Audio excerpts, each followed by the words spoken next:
Hi and welcome to Pinnacle Africa. Today we're speaking to Tim Humphreys-Davies. Am I saying that right? You are indeed. Great. He's a joint managing director of Pinnacle Africa in charge of the regions. Welcome, Tim. Thank you, Duncan. Hello. Would you mind telling us what you do on a day-to-day basis and what your responsibilities are within Pinnacle Africa? Sure. We've got two MDs in Pinnacle. We've got Louis Farid, who looks after the Gauteng region, and myself, I look after the other regions, including SADC, so that's Namibia and Botswana as well. We've got 8 branches in the regions, fairly deep footprint on infrastructure in terms of stock holding and delivery capability. So the branch managers come into me. We see each branch as a profit center, so each branch has a balance sheet. Yeah, and gives us a little bit of localization and a little bit of flexibility. We try and take the view that we've got a small business mentality, but in a large business framework. So we try and be flexible. Our core business is that sort of smaller reseller, that semi-reseller, small medium enterprise reseller. Dynamic stock availability, good service levels. My job is basically to maintain and kind of grow that business. In terms of Pinnacle Africa, the last 3 or 4 months before this year started, can you give us an overview of what happened, big changes in the company? There have been a couple of structural changes. We've brought in a couple of new divisions as such. As some of the customers may know, DataNet is a very integral part of our overall group strategy in terms of growing the infrastructure business. We've completed a transaction last year where we bought out the minority shareholders, so it's a 100% owned subsidiary, and we've integrated under Nico Steyn, who's the managing director of DataNet, the DataNet operations into the Pinnacle Africa fold.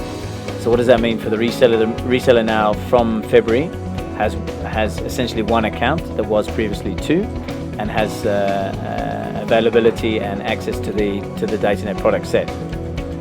Which is very exciting. So there's a lot of economies of scale for us as an organisation, but hopefully from a customer perspective they now have more of a one-shop stop, so that complements our server range and that kind of stuff. So that's from the DataNet side of things. And then quite excitingly, we've beefed up our printing and imaging under Lyle Mitchley, and we've added a new product portfolio in there, the Sharp product set on the MFP, both black and white and colour. Laurie from Sharp is looking after that side of things, and we're going to start putting capability in terms of the regions and that. But there's a big focus on that from a Gauteng perspective as well, so quite exciting. I don't think we've ever really been perceived as a printer kind of player. We've obviously now are offering our resellers a selected HP range as well. So if you add the Lexmark, you add the Canon, you add the Samsung, and now you add Sharp on an MFP level, I think you're starting to get to a complete, product portfolio offering. Yeah. Brilliant. In terms of this year, looking forward now, could you elaborate a little bit on the strategy for this year, changes you're expecting to see? In terms of channel products? Yeah. Channel development, we've got a big focus on, we're trying to put, we're looking at a couple of things to enhance the channel in terms of reward programs. We're looking at something there. We've got a big focus on a marketing event towards early May, our Sun City Symposium, where we will showcase a number of products, so we're quite excited about that. We've just completed a governmental roadshow around the country, which a lot of effort from the marketing team. We had 8 roadshows where we're looking at a lot of contract type business, but obviously that's trying to create a bit of a pull effect from the government, but pushing it through the channel. So we had a lot of channel presence there. Just continuing to do things a little bit better in terms of frequency of price lists, making sure our website's dynamic. A couple of new communication mediums that yourself are driving in terms of Twitter and Facebook,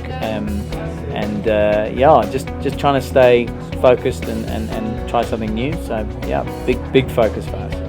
Brilliant. I received a few questions from Twitter and Facebook that I'd like to ask you, if you don't mind. Just get this here. This question is from Plus Points, and they want to know what are Pinnacle's top 3 channel priorities for 2012? And along with that, how is Pinnacle Africa improving the channel relationship? Okay, so if I can take the last one first, the channel relationship is about really trying to build loyalty with the channel.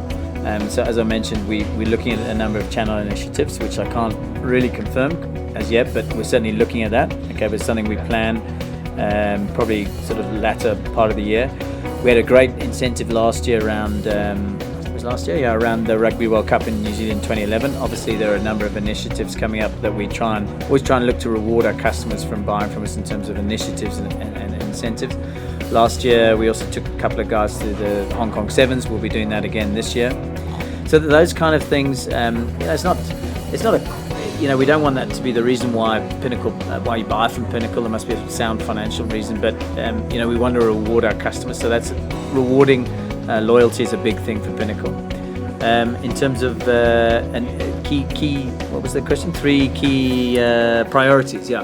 Look, I think the main thing there is it's been a difficult trading period in terms of rate of exchange fluctuating ROE. So that's been a challenge for the base. We've got a lot of stock. Making sure that we have stock available in country is a big priority. Always will be. Service levels in terms of pre-sale support, we put quite a lot of infrastructure into our product team here in Gauteng and in the regions as well, to make sure that the kind of advice that we give is the correct advice. So that's a big focus. I mean, it doesn't sound like it's a lot, but I promise you, having the right kind of heads giving the right pre-sale support, making sure that our post-sale support, skilling our technicians,